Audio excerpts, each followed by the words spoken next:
Assalamualaikum warahmatullahi wabarakatuh. Let me introduce myself. My name is Mohammad Hamim from B Morning Class. My student code number is 322010008. And I would like to make a video segment from the subject ELA. And I'm in group 4.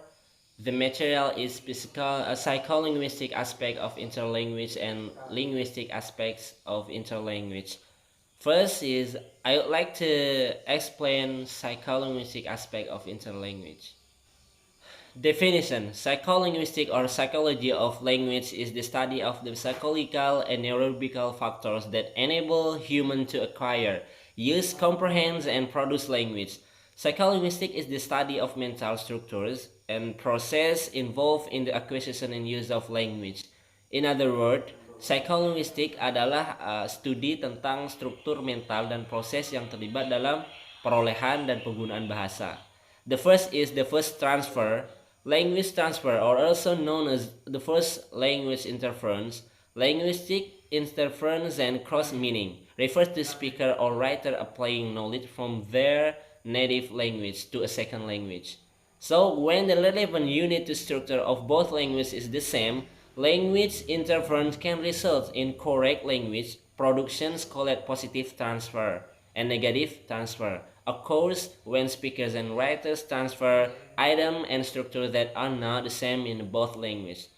Transfer bahasa atau bahasa pertama mengacu pada penutur atau penulis yang menerapkan pengetahuan dari bahasa asli mereka ke bahasa kedua.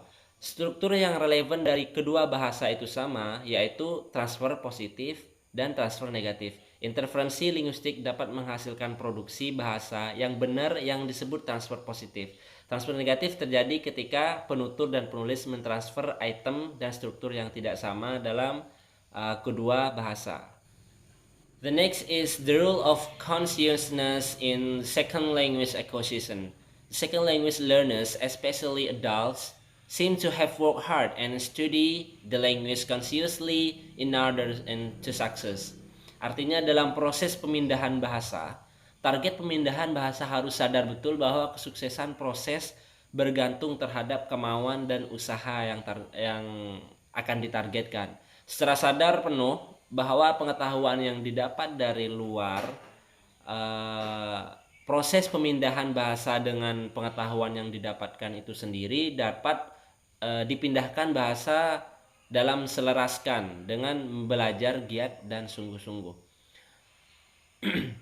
Explicit knowledge may aid learners in developing implicit knowledge in a number of ways.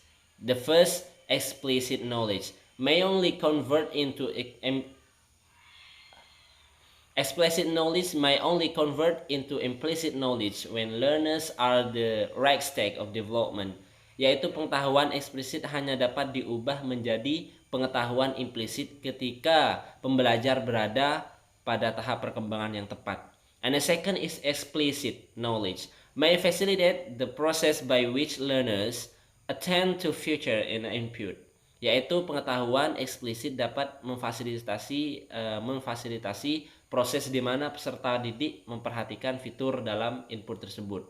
And the third, explicit knowledge may help learners to move from intake to acquisition by helping them to notice the gap between what they have observed in input in correct state of their interlanguage as manifested in their output, yaitu pengetahuan eksplisit membantu pembelajar beralih dari asupan ke perolehan dan membantu mereka menyadari kesenjangan antara apa yang telah mereka amati. The next aspect of psycholinguistic interlanguage is processing operation. Another way of identifying the process responsible for interlanguage development is to deduce the operation that learners perform from a close inspection of their output. Terdapat dua tahap proses operasi, yaitu yang pertama prinsip operasi dan proses operasi itu sendiri. Pada tahap prinsip pembelajaran mengatur strategi yang tepat untuk digunakan sebagai alat ekstraksi bahasa. Dan pada tahap operasi, pengajar mulai menerapkan strategi yang telah dipilih dan menentukan kapan target dapat dipindahkan atau berpindah. dari tahap satu ke tahap yang lain. And the next, communication strategies. Second language learners frequently experience problem in saying what they want to say because of their inadequate knowledge. If they do not know a word in a target language, they may borrow a word from their first language or use another target language. Learners may also try to paraphrase the meaning of the word or even construct a new word. Simpelnya, apabila terdapat bahasa yang tidak dapat dipahami oleh target, maka pendidik akan menyampaikannya dengan bahasa yang digunakan target dalam kehidupan sehari-hari, like a mother language, like in Indonesian is the second language, bahasa Indonesia yaitu adalah bahasa keduanya. And the next aspect psycholinguistic in interlanguage is two types of communication models. Black box, mendapatkan pengetahuan bahasa melalui serangkaian kegiatan yang telah dilakukan selama proses pemindahan bahasa. And the black box houses some kind of operators that extract information from the input work and stores it and subsequently use it to input. Tipe kedua melibatkan ide pemrosesan terdistribusi paralel. Ini memuji belajar dengan kemampuan untuk melakukan sejumlah tugas mental pada waktu bersamaan dalam bahasa tersebut. And coming to the next expression is about linguistic aspect of interlanguage. The first, I'd like to explain the typological universals. Relative clauses is mean. Linguistic vary in whether they have relative clauses structure. This linguistic difference includes the ease with which learners are able to learn relative clauses. In language, like in English, a relative clauses can be attached to the end of matrix clauses. Like an example, the police have caught the man who bombed the hotel. It can be, or they can be bounded the main clauses. You can change this. The man who bombed the hotel has been caught by the police. This is about the typological linguistic. Here the linguistic aspect of interlanguage. The first, I like to have shown that languages are more likely to permit relative clauses with a subject pronoun than with the object pronoun. It is called accessibility hierarchy. For example, the use of who rather than the use of whom, the accessibility hierarchy, serves as an example of how SLA and linguistics can assist each other. Like the first, linguistic fact can be used to explain and even predict acquisitions. And the second, the research of empirical studies of the second language acquisition can be used to refine our understanding of linguistic fact. And the next aspect of interlanguage linguistics is effect of relative clauses structure on the second language acquisition. It is easier to learn a second language with relative clauses if you already know them from the first language. And the second, there are two ways to use relative clauses in English. Attached to the end of sentence or interpreting a main clause, and learners of the second English tend to use the first possibility. In result, Japanese learners of the second language English do have to learn the reflexives in English permit online, like local bending. The question of they are able to do second and could not be answered clearly, not even by a number of studies, but it is not absolutely clear, although very important. And the second aspect is learnability. Children learning their first language must rely on innate knowledge of language. And the second, poverty of stimulus or insufficiency which enable children to discover the rule of language. And the third is input. Input can be the second of the part, positive evidence and negative evidence. Positive evidence what is grammatical, their parents do not generally correct their grammatical mistakes.